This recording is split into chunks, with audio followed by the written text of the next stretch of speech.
guys, Francesca from the Shot Caller here, and we are making some of my favorite fall Jello shots, or we can even make them a little Halloween-y. So they are going to be our caramel appletini.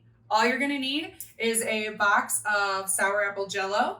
We're going to do a caramel vodka, and then our sour apple schnapps, okay? Whatever size Jello package you have, it's going to say an amount of boiling water and then an amount of cold water. The boiling water is always going to be water.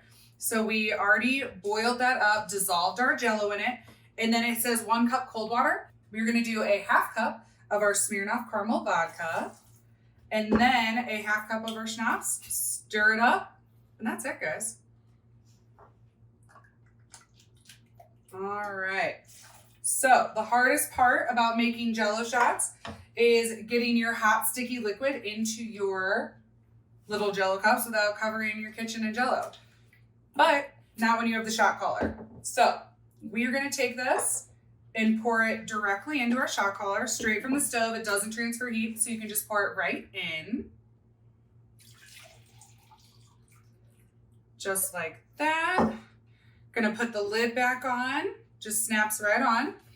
And then doesn't leak, no mess. And then you can just go down the line and fill up your shots.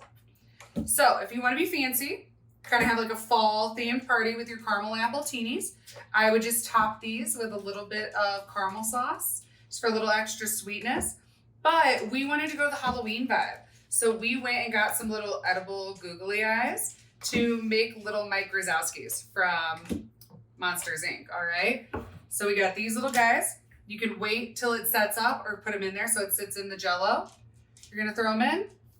And that is our caramel appletini. Thanks, guys. To get your own shot caller, you're going to go to shotcallerusa.com, or you can find us on Amazon. Cheers.